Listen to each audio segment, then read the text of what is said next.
Hi parents, Mrs. Lamberg here, and I want to show you a quick video of how we teach fourth graders multiplication. So some research was done and showed that in fourth grade, students' brains are not quite yet developed enough to be able to handle doing multiplication without having some sort of model. So they moved the traditional way of solving multiplication and long division problems to fifth grade. And now in fourth grade, we use different models to help them learn as kind of a stepping stone to get to the traditional way. It's the same concept as in reading, how we teach them to make a summary. First, we teach them, and then we give them a graphic organizer to help them separate between beginning, middle, and end. And then we give them a more advanced graphic organizer of, rising action, climax, falling action, resolution. And then in the end, they should be able to make a summary without any type of graphic organizer, just on their own.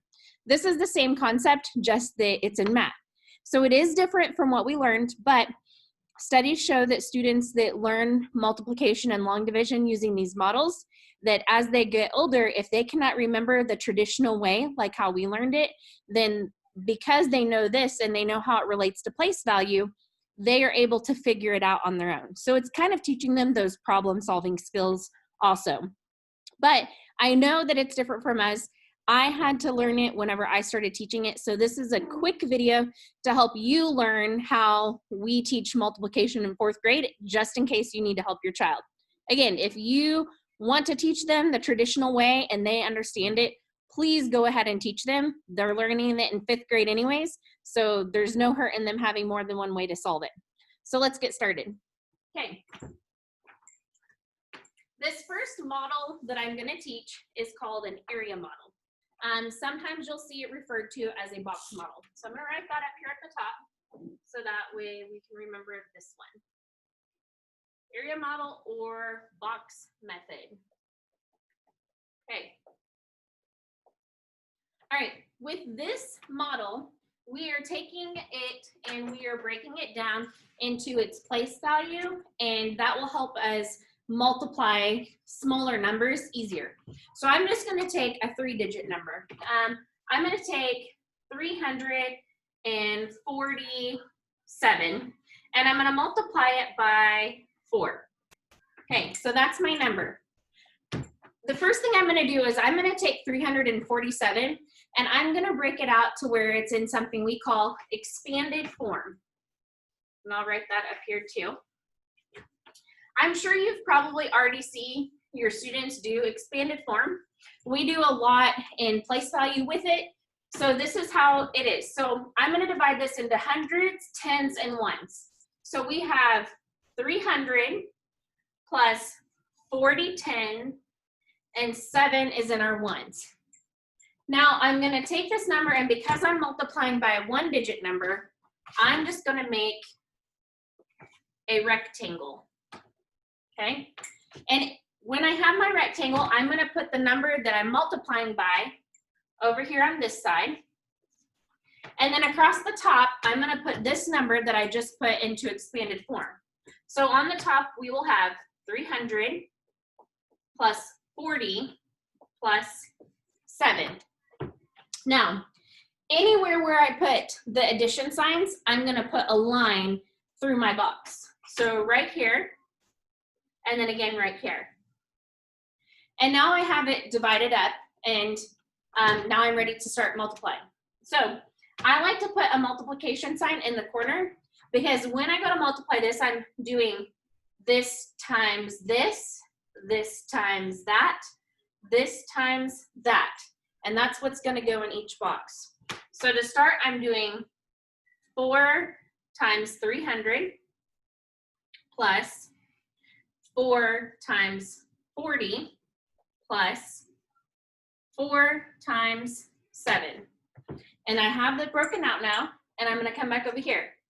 As a student, I can easily see that 4 times 3 is 12. So I'm going to write 12 right there. Now I just take these two zeros, because this is all relating to place value, and I can move them down and join my 1200. When I do 4 times 40, I know that 4 times 4 is 16, but it's 40, so I just add that 0. And finally, 4 times 7 is 28. Now, after I find what goes in each of these boxes, I'm going to add those numbers together. So I have 1,200, check, plus 160, check, plus 28, check. 0 plus 0 plus 8 is 8. 0 plus 6 plus 2 is 8. 2 plus 1 is 3, and bring my 1 down. So my answer is 1,388.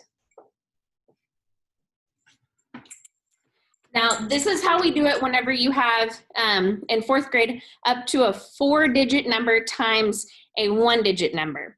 It shows me how I'm breaking apart the place value and making the numbers smaller to multiply. Now, this next method that I'm going to show you, it's called partial products. This one is a little bit more difficult for students to understand, but you as a parent may understand this one a little bit better because you are used to the traditional method. So when we teach multiplication at school, we start off by teaching this method, then we move into partial products, and finally they learn the traditional method. So let's go ahead and do partial products.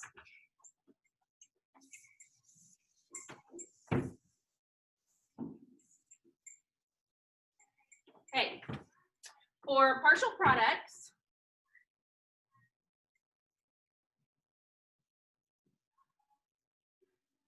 I'm going to move this camera just a little bit closer so that way you can see it well. Okay, all right, now for partial products, it's a little bit different. So I have my multiplication number, and it starts off looking a lot like what we're used to doing. So I'm going to start with 329. Can you see that okay? It's a little bit light. Let me switch colors. 329 times, we'll do 3. Okay. Now, the first thing I'm going to do is I'm going to start multiplying my 1s times my 1s.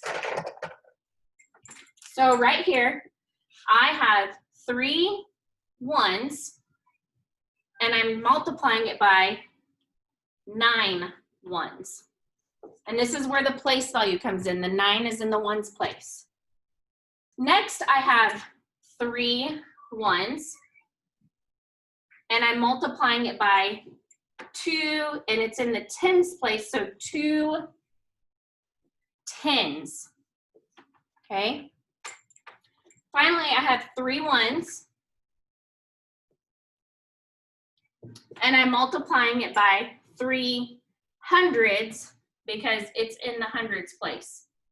Notice how over here on the right, I'm writing the actual word out because students should know what 9 1s is, okay?